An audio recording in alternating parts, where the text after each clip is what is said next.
الرحمن الرحیم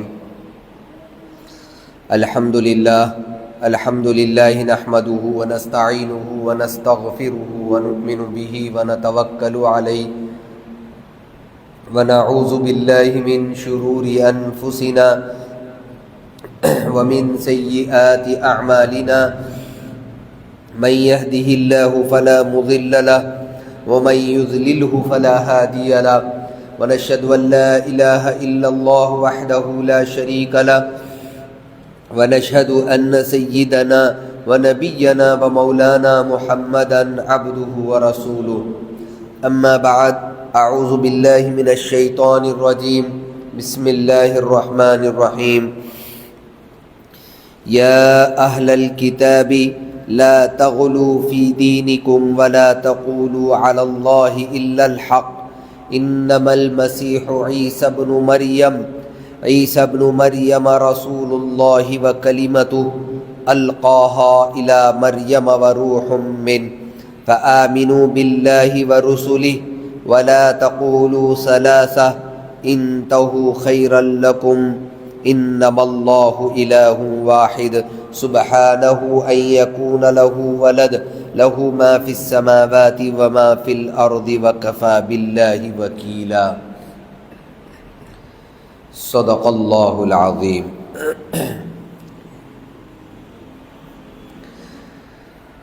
محترم بزرگوں اور دوستوں، اللہ رب العزت نے اس دنیا کے اندر لوگوں کی ہدایت کے واسطے بے شمار انبیاء کرام کو مبعوث فرمایا ہے۔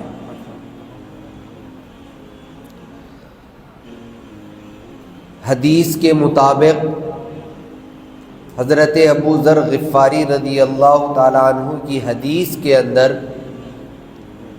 تقریباً 1,24,000 انبیاء اکرام کو اللہ تعالیٰ نے اس دنیا کے اندر بھیجا ہے۔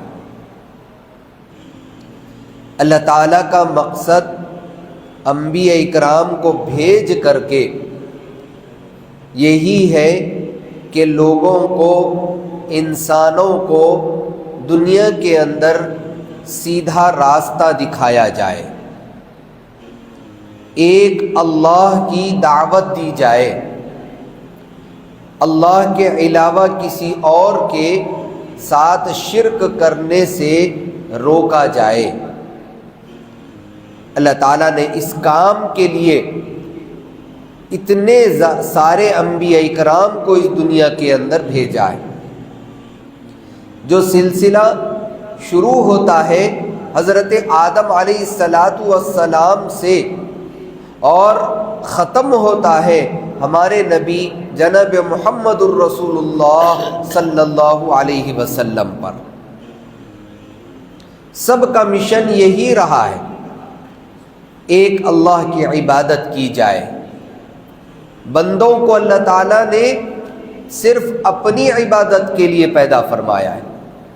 یہ بات سکھانا ضروری تھا لوگوں کو، انسانوں کو، کہ کسی اور کی عبادت نہیں ہونی ہے، عبادت ہونی ہے تو صرف اور صرف ایک اللہ اور وحدہ لا شریک، اور جو تمام دنیا کا خالق و مالک، تمام کائنات کا مالک اور تمام کے تمام عالموں کا مالک ہے۔ عبادت صرف اسی کی ہونی ہے، اس کے علاوہ کسی اور کی عبادت نہیں ہونی ہے۔ انبیاء کرام نے اپنے اپنے زمانے میں تشریف لا کر لوگوں کو اسی طرف بھیجا ہے، لوگوں کو اسی طرف دعوت دی اور لوگوں کو بلایا۔ بے شمار لوگ ان انبیاء کرام کی تعلیمات پر کامل طریقے پر عمل کر کے صحیح دین کو حاصل کیا، ایمان کو اختیار کیا اور اس دنیا سے گئے۔ اور ایک بڑی تعداد وہ بھی رہی جنہوں نے ان انبیاء کرام کی بات کو نہیں مانا، ان پر عذاب نازل ہوئے اللہ تعالیٰ کی طرف سے۔ پچھلے امتوں کے اندر غیر معمولی اور خطرناک سے خطرناک دنیا کے عذاب کے اندر ان قوموں کو مبتلا کیا گیا، جس کا ذکر قرآن مجید کے اندر اللہ تعالیٰ نے کئی مقامات پر فرمایا ہے کہ فلاں قوم کو یہ عذاب دیا گیا، فلاں قوم کو یہ عذاب دیا گیا۔ کسی کو جو ہے بارش کا، پانی کا عذاب، تو کسی کو جو ہے ایک چیخ کا عذاب، تو کسی کو زمین کو اٹھا کر کے پلٹ دیا گیا۔ مختلف قسم کے عذاب مختلف قوموں کو اللہ تعالیٰ نے دیے۔ کسی قوم کو بندر بنا دیا گیا، کسی قوم کے اندر اللہ تعالیٰ نے ان کے کھانے اور پانی کو خون بنا دیا، ان کے کھانے اور پانی کو مینڈک بنا دیا۔ اس طریقے کے عذاب اللہ تعالیٰ نے قوموں کو دیے ہیں جنہوں نے انبیاء کرام کی باتوں کو نہیں مانا اور اپنی مرضی کے مطابق عبادت کرنے لگے، بتوں کی عبادت کرنے لگے، غیر اللہ کی عبادت کرنے لگے۔ اللہ تعالیٰ نے یہ سزائیں دی اور بتایا گیا۔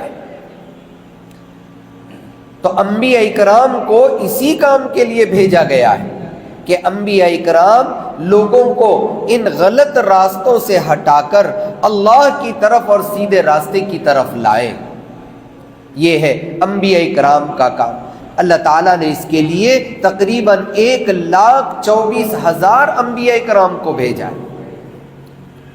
اخیر میں ہمارے نبی جناب محمد الرسول اللہ صلی اللہ علیہ وسلم کو بھیجا، اور اس کے بعد اب کوئی نبی آگے آنے والا نہیں ہے۔ نبوت کا سلسلہ یہاں پر لا کر کے ختم کر دیا گیا ہے۔ تذکرے قرآن مجید کے اندر اللہ تعالیٰ نے انبیاء کرام کے فرمائے، تقریباً 25 انبیاء کرام کا تذکرہ قرآن مجید کے اندر موجود ہے۔ اللہ تعالیٰ نے بیان فرمایا، قرآن مجید کو اللہ تعالیٰ نے لوگوں کی ہدایت کے لیے بھیجا اور اتارا ہے، تو انبیاء کرام کے قصوں کو بھی اسی لیے اس کے اندر اتارا گیا، اور اس کے اندر انبیاء کرام کے قصے اسی لیے بیان کیے گئے تاکہ امت محمدیہ کو پچھلی قوموں کے تذکرے سن کر کے اور انبیاء کرام کے تذکرے سن کر کے کچھ ان کے اندر بھی عبرت حاصل کرنے کا جذبہ آ جائے، ان کے اندر کچھ عبرت حاصل ہو جائے ان کو۔ اس لیے اللہ تعالیٰ نے انبیاء کرام کے تذکرے فرمائے۔ حضرت یوسف علیہ السلام کا مستقل ایک تذکرہ فرما کر کے ایک سورت کو مستقل بیان کر دیا۔ پورا واقعہ حضرت یوسف علیہ السلام کا بیان کیا گیا۔ کہیں کہیں حضرت موسیٰ علیہ السلام کا تذکرہ اتنا زیادہ بیان کیا گیا مختلف جگہوں کے اوپر کہ جو ہے کئی جگہوں پر حضرت موسیٰ علیہ السلام کا فرعون کے ساتھ، ہارون علیہ السلام کے ساتھ، بنی اسرائیل کے ساتھ جو کچھ حالات پیش آئے وہ سب واقعات کو مختلف جگہوں پر بیان کیا۔ ایسے ہی اللہ تبارک و تعالیٰ نے قرآن مجید کے اندر حضرت ابراہیم علیہ السلام کا، حضرت اسماعیل، حضرت نوح علیہ السلام، حضرت ادریس علیہ السلام کے تذکرے مستقل جگہوں پر بیان کرتے گئے۔ حضرت عزیر علیہ السلام کا تذکرہ قوموں کے تذکرے کے ساتھ ان کے تذکروں کو بھی بیان کرتے چلے۔ انہی میں سے ایک نبی اللہ تبارک و تعالیٰ کے برگزیدہ نبی حضرت عیسیٰ علیہ السلام بھی ہیں۔ ہمارے نبی جناب محمد الرسول اللہ صلی اللہ علیہ وسلم سے پہلے جو آخری نبی ہے وہ حضرت عیسیٰ علیہ السلام، یہ بھی بنی اسرائیل کی طرف مبعوث کیے گئے تھے، بنی اسرائیل کی طرف بھیجے گئے تھے۔ حضرت موسیٰ علیہ السلام اور حضرت ہارون اور بہت سارے بنی اسرائیل کے انبیاء کرام کے بعد اللہ تعالیٰ نے اخیر میں حضرت عیسیٰ علیہ السلام کو بنی اسرائیل کا نبی بنا کر کے بھیجا۔ یہ بھی بہت ہی برگزیدہ نبی اور اللہ تبارک و تعالیٰ کے بہت خاص نبی اللہ تعالیٰ نے بنا کر کے بھیجا تھا۔ ان کے ماننے والوں کو عیسائی کہا جاتا ہے، ان کے ماننے والوں کو عیسائی کہا جاتا ہے، اور حضرت موسیٰ علیہ السلام کے ماننے والوں کو یہودی کہا جاتا ہے۔ ان کے زمانے میں انہوں نے جو تعلیمات لائی وہ برحق تعلیمات تھی، اللہ تعالیٰ کا حکم ان پر نازل ہوتا، وہی حضرت عیسیٰ پر نازل ہوتی، اور وہ اپنے متبعین کو، اپنے ماننے والوں کو بتلاتے، اور احکامات خداوندی کو بتلایا جاتا اور لوگ مانتے۔ بہت سارے لوگوں نے حضرت عیسیٰ علیہ السلام پر ایمان لائے، لیکن حضرت عیسیٰ علیہ السلام کے ساتھ دشمنی کرنے والے بھی، اور ان کے ماننے والوں کے ساتھ دشمنی کرنے والے یہودی ہی تھے۔ یہودیوں نے ان کے ساتھ دشمنی کا معاملہ کیا، ان کو قتل کرنے کے در پر آ گئے، اور ان کو قتل کرنے ہی والے تھے۔ اللہ تبارک و تعالی نے اپنے اس خاص نبی کو اپنے پاس اٹھا کر کے بلا لیا، اور حضرت عیسیٰ علیہ السلام کی وفات نہیں ہوئی۔ حضرت عیسیٰ علیہ السلام اس دنیا سے زندے اور اپنی حالت میں اللہ تبارک و تعالیٰ کے پاس اٹھا لیے گئے، اور اللہ تبارک و تعالیٰ کے پاس ہی موجود ہے، اور اللہ تعالیٰ قرب قیامت کے قریب ان کو امت محمدیہ کے اندر نازل فرمائے گا، اور حضرت مہدی علیہ السلام کے ساتھ مل کر کے دنیا کے اندر آئیں گے، اور یہاں پر حکمرانی کریں گے، مسلمانوں کے اندر بہت سارے اصلاحات کریں گے، اور بہت سارے غیروں اور غیر مسلمین کے ساتھ جنگیں ہوں گی، اور اس کے بعد پھر حضرت عیسیٰ علیہ السلام کی وفات ہوگی۔ عیسیٰ علیہ السلام کی وفات نہیں ہوئی تھی، اللہ تعالیٰ کے پاس اٹھا لیے گئے۔ حضرت عیسیٰ علیہ السلام حضرت مریم علیہ السلام کے بیٹے ہیں، ان کے باپ نہیں ہیں۔ اللہ تعالیٰ نے بغیر باپ کے حضرت عیسیٰ علیہ السلام کو پیدا فرمایا ہے۔ ایسے ہی حضرت حوا علیہ السلام کو اللہ تعالیٰ نے بغیر ماں کے پیدا کیا، تو حضرت عیسیٰ کو بغیر باپ کے پیدا کیا۔ یہ اللہ تبارک و تعالیٰ کی قدرت ہے۔ اللہ تعالیٰ قرآن مجید کے اندر فرماتے ہیں کہ ہم نے ان کو بغیر باپ کے پیدا کیا، اور ہماری قدرت یہی ہے، اور ہم جب کہہ دیتے ہیں کہ ہو جا تو ہو جاتا ہے۔ حضرت مریم علیہ السلام کے بیٹے ہیں۔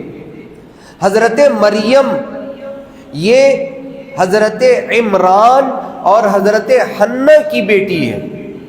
قرآن مجید کے اندر ان کا بھی ذکر موجود ہے۔ وَإِذْ قَالَتِ امْرَأَةُ عِمْرَانَ رَبِّ إِنِّي نَذَرْتُ لَكَ مَا فِي بَطْنِي مُحَرَّرًا فَتَقَبَّلْ مِنِّي إِنَّكَ أَنْتَ السَّمِيعُ الْعَلِيمُ۔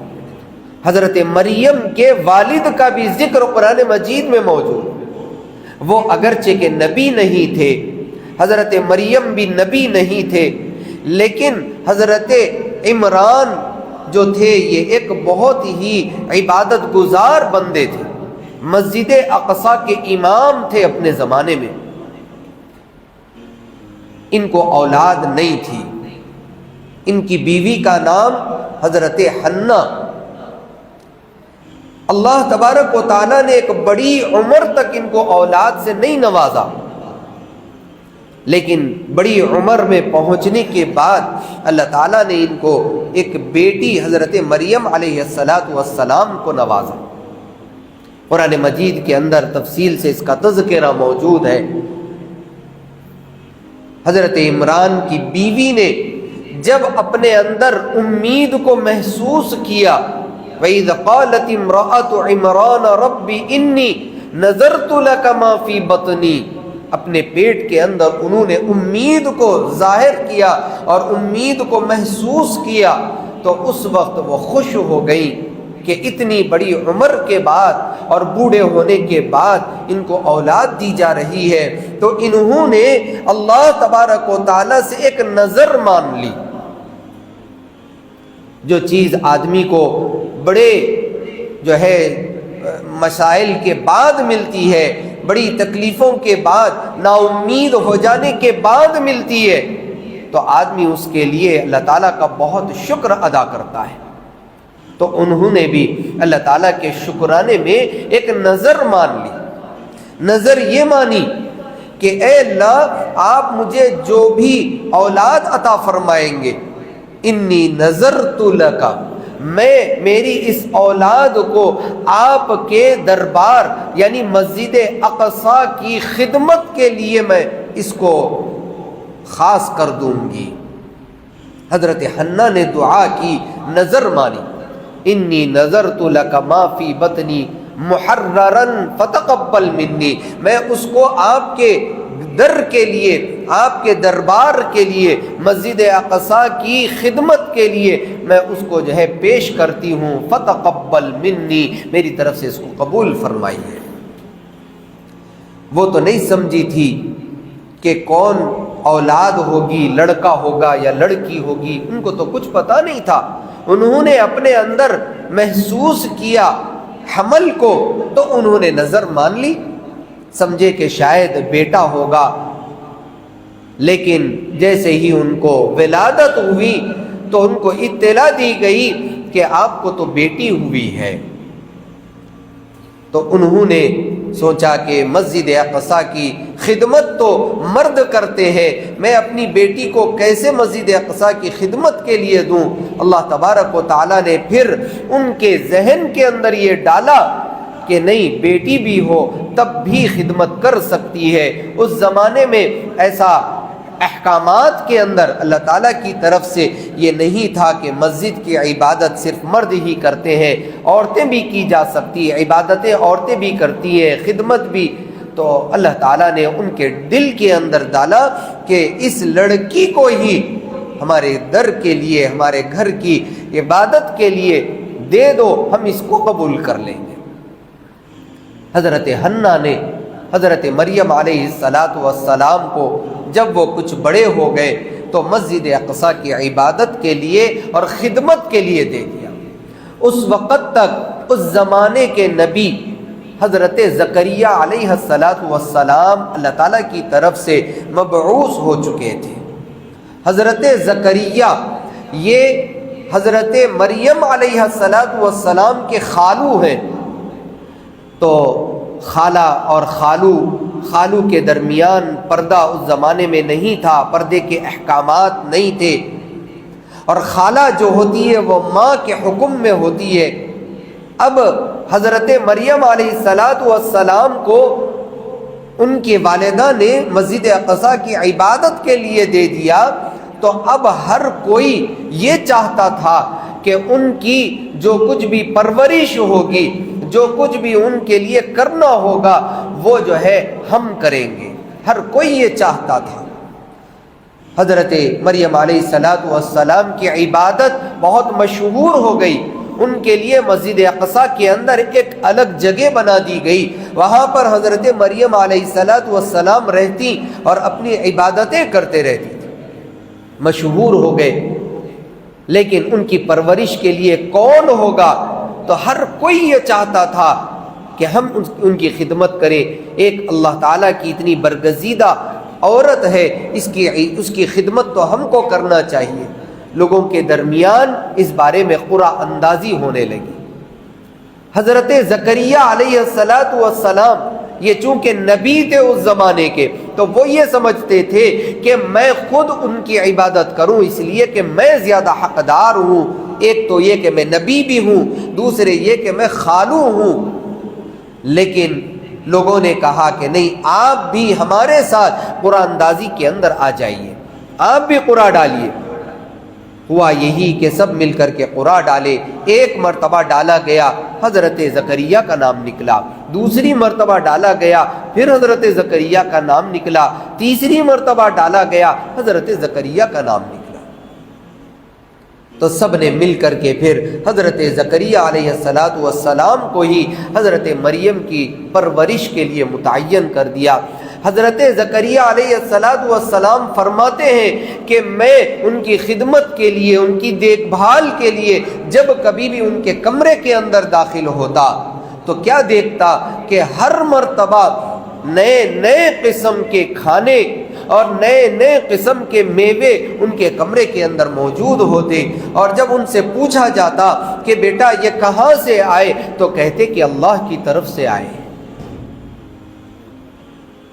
ایسے پھل کہ جو غیر موسمی ہو، گرما میں سردیوں کے پھل رکھے ہوئے ہیں، سردیوں میں گرما کے پھل رکھے ہوئے ہیں، ایک عجوبہ تھا۔ حضرت زکریا علیہ السلام پوچھتے تو کہتے کہ یہ تو اللہ کی طرف سے ہے۔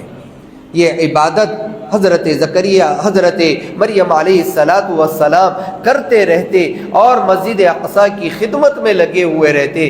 مسجد اقصیٰ کی خدمت کا مطلب یہ رہتا کہ ہر وقت وہاں پر عبادت میں کوئی نہ کوئی موجود رہے۔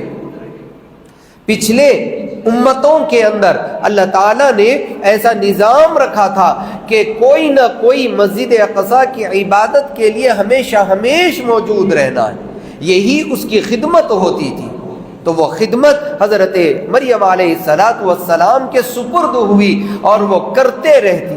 ایک عمر کو پہنچ گئی، اللہ تبارک و تعالیٰ کو منظور تھا کہ آپ کے ذریعے سے حضرت عیسیٰ علیہ السلام کو پیدا کرنا ہے، تو اللہ تبارک و تعالیٰ نے حضرت جبرائیل علیہ السلام کو وحی دے کر کے بھیجا حضرت مریم کے پاس کہ جا کر کے اطلاع دو کہ ان کو ایک حمل ہونے والا ہے۔ تو انہوں نے اطلاع دی اور آ کر کے بتایا، تو جیسے ہی اپنے کمرے کے اندر ایک آدمی کو دیکھا تو ایک دم سے پریشان ہو گئی اور کہنے لگی کہ تم کون ہو؟ اگر تم کوئی اچھے آدمی ہو تو میرے کمرے سے نکل جاؤ یہاں سے۔ حضرت جبرائیل نے فرمایا کہ میں اللہ کا فرشتہ ہوں، اللہ کی طرف سے تمہارے لیے وحی اور ایک خوشخبری لے کر کے آیا ہوں۔ اللہ تعالیٰ نے تمہارے لیے خوشخبری دی ہے کہ تمہیں ایک لڑکا ہوگا، تمہیں ایک حمل ہوگا۔ انہوں نے کہا کہ یہ کیسے ممکن ہے کہ مجھے کسی مرد نے ہاتھ تک نہیں لگایا اور کسی نے چھوا تک نہیں، پھر مجھے کیسے اولاد ہو سکتی ہے؟ حضرت جبرائیل علیہ السلام نے اللہ تعالیٰ کے حکم کو بتایا کہ اللہ تعالیٰ فرماتے ہیں کہ ہم ایسے ہی دیں گے اور جو ہم چاہتے ہیں وہ ہو جائے گا، اگر ہم کہہ دیں کہ ہو جا تو وہ ہو جاتا ہے۔ حضرت جبرائیل علیہ السلام کو حکم تھا کہ وہ ایک پھونک حضرت مریم علیہ السلام کے اوپر مارے۔ جیسے ہی انہوں نے پھونک کو مارا ان کے اندر حمل محسوس ہونے لگا، اور ایک وقت گزرا جب اس کے بعد اس حمل کو نکلنے کا وقت آیا اور حمل کے پورا ہونے کا وقت آ گیا، تو حضرت مریم علیہ السلام پریشان تھی کہ مجھے تو کسی مرد نے چھوا نہیں، کسی مرد نے مجھے ہاتھ نہیں لگایا، اب اگر میں بچے کو لے کر کے لوگوں کے درمیان جاؤں گی تو لوگ کیا کہیں گے اور میرے اوپر تہمت لگے گی۔ اور یہ ڈر کے مارے اپنے حمل کے وقت میں اور ڈیلیوری کے وقت میں نکل کر کے دور دراز مقام پر چلی گئی اور ایک جنگل کے اندر چلی گئی، پریشان ہو گئی۔ حضرت جبرائیل علیہ السلام کو اللہ تعالیٰ نے بھیجا اور بتایا کہ کوئی ڈرنے کی بات نہیں ہے، تم پریشان ہونے کی ضرورت نہیں ہے۔ اور حضرت جبرائیل علیہ السلام کے موجودگی کے اندر اللہ تعالیٰ نے حضرت عیسیٰ علیہ السلام کو پیدا فرمایا اور ان کے حوالے کیا، لیکن وہ ڈر رہی تھی کہ جب لے کر کے میں لوگوں کے درمیان آؤں گی تو کیا ہوگا۔ اللہ تعالیٰ نے اطمینان دلایا کہ کوئی ڈرنے کی بات نہیں ہے، یہی لڑکا خود بولے گا کہ تم پاک باز ہو، تم کوئی مرد تم کو ہاتھ نہ لگانے کے باوجود اللہ تعالیٰ کی طرف سے دیا ہوا یہ لڑکا ہے، یہ لڑکا خود اپنی زبان سے بولے گا۔ وہ لے کر کے لوگوں کے درمیان پہنچی، لوگوں نے الزامات لگانا شروع کیے۔ اسی وقت میں حضرت عیسیٰ علیہ السلام کو اللہ تبارک و تعالیٰ نے گویائی دی اور بولنے کی صفت ان کے اندر دی، حالانکہ ابھی گود کے بچے ہیں۔ حضرت مریم کے گود کے اندر ہی حضرت عیسیٰ علیہ السلام نے خود کہا کہ میں اللہ کا نبی ہوں، یعنی یہ کہ مجھے نبی بنایا جائے گا، اور یہ میں اللہ تعالیٰ کی طرف سے دیا ہوا میری ماں کی اولاد ہوں، بغیر باپ کے اللہ تعالیٰ نے اپنی قدرت سے دیا ہے۔ حضرت عیسیٰ علیہ السلام اس دنیا کے اندر وجود پذیر ہوئے، اس کے بعد پھر بڑے ہوئے، اللہ تعالیٰ نے نبوت عطا فرمائی، بہت سارے لوگوں نے آپ کے ہاتھ پر ایمان لایا اور آپ کے اوپر ایمان لا کر کے نیکوکار بنے، اور بہت سارے حواریین ہوئے، لیکن یہودیوں کو دشمنی تھی حضرت عیسیٰ علیہ السلام سے اور ان کے ماننے والوں سے، تو انہوں نے بہت ظلم کیا، بہت تکلیفیں دی حضرت عیسیٰ کو بھی اور حضرت ان کے حواریین کو بھی، اور یہاں تک کہ حضرت عیسیٰ کو جان سے مار دینے اور سولی پر چڑھا دینے کا ارادہ کر لیا۔ سولی پر چڑھانے کے لیے لا کر کے سولی کے پاس ٹھہرا بھی دیا، لیکن اللہ تبارک و تعالیٰ اپنے ایک نبی کو اس طرح جو ہے مارتے ہوئے نہیں دیکھ سکتے۔ اللہ تبارک و تعالیٰ نے اپنی قدرت سے حضرت عیسیٰ علیہ السلام کو فرشتوں کے ذریعے سے اپنے پاس اٹھا لیا اور دنیاوی زندگی کے ساتھ اٹھایا، کوئی موت نہیں، بغیر کسی موت کے حضرت عیسیٰ علیہ السلام اس دنیا سے اٹھا لیے گئے۔ اور انشاءاللہ قیامت کے قریب احادیث کی روشنی کے مطابق، اور ایسے احادیث جو متواتر احادیث ہے جن کا انکار کرنے والا کافر ہو جاتا ہے، ایسے متواتر احادیث کی روشنی میں حضرت عیسیٰ علیہ السلام قرب قیامت دنیا کے اندر تشریف لائیں گے اور لا کر کے حکومت کریں گے اور غیر مسلمین کو ختم کریں گے، دنیا کو بالکل پاک و صاف کریں گے، دنیا کو کفر اور شرک سے اور صلیب سے یعنی عیسائیوں سے، یہودیوں سے، سب چیزوں سے پاک و صاف کریں گے، اور کئی زمانے تک حکومت کر کے پھر ان کا طبعی طور پر ان کی وفات ہوگی، اس کے بعد وہ اس دنیا سے تشریف لے کر کے جائیں گے۔ حضرت عیسیٰ علیہ السلام کا یہ ایک منظر کشی ہے، بتلانے کا مطلب یہ ہے کہ یہ مہینہ جس مہینے کے اندر عیسائیاں حضرت عیسیٰ علیہ السلام کی پیدائش کو مناتے ہیں، اور جن کا دیکھا دیکھی ہمارے مسلمان بھی بہت سارے اس کے اندر ملوث ہیں۔ حضرت عیسیٰ علیہ السلام کی پیدائش 25 دسمبر کو بتائی جاتی ہے، اگرچہ کہ مختلف اقوال اس بارے میں ہیں، بہت اختلاف ان کی خود کتابوں کے اندر موجود ہے، اور 25 دسمبر کو آپ کی پیدائش کا ہونا یہ ایک اعتبار سے ناممکن بھی ہے، اس لیے کہ 25 دسمبر اور یہ مہینہ جس جگہ پر حضرت عیسیٰ علیہ السلام کی پیدائش ہوئی ہے فلسطین کے اندر، وہاں پر سخت سے سخت سردیوں کا موسم، حضرت عیسیٰ علیہ السلام کی پیدائش کے وقت میں جو روایات کے اندر آتا ہے کہ وہاں پر کھجور کا درخت تھا جس کے نیچے حضرت مریم علیہ السلام بیٹھ کر کے حضرت عیسیٰ کا تولد ہوا ہے، تو وہ کھجور کا درخت تھا اور کھجوریں اس پر پکی ہوئی لگی ہوئی تھی۔ حضرت جبرائیل نے کہا تھا کہ آپ اس درخت کو ہلائیں اور اس پر سے جو کھجوریں گریں گی اس کو آپ کھائیں، تاکہ بچے کی پیدائش کی وجہ سے جو کمزوری آپ کے اندر ہوئی ہے وہ کمزوری ختم ہو جائے۔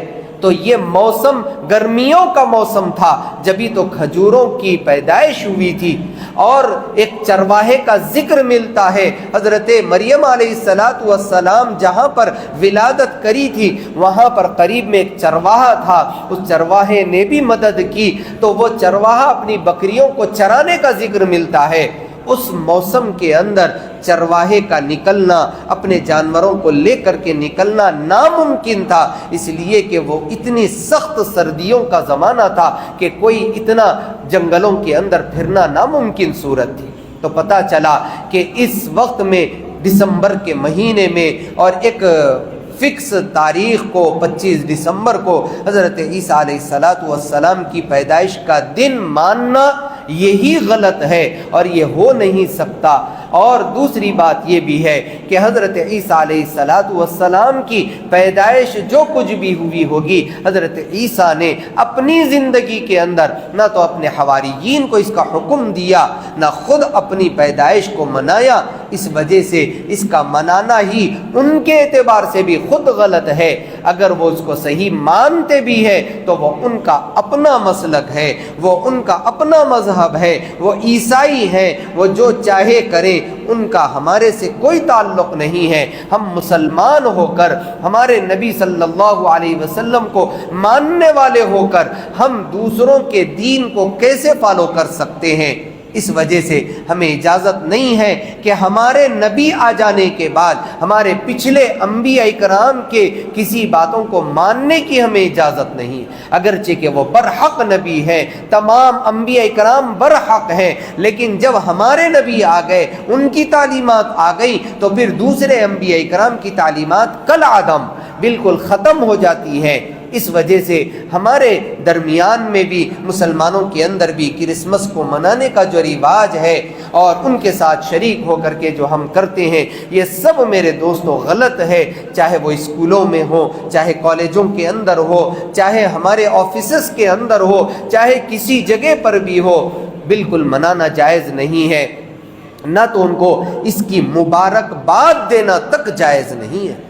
ان کی مبارکباد، ان کے تہوار پر اس کی مبارکباد دینا گویا کہ ان کے دین کو اچھا ماننا اور ان کے دین کو صحیح ماننا ہے، حالانکہ ہمارے نبی کے دین کو ہم صحیح ماننا ضروری ہے۔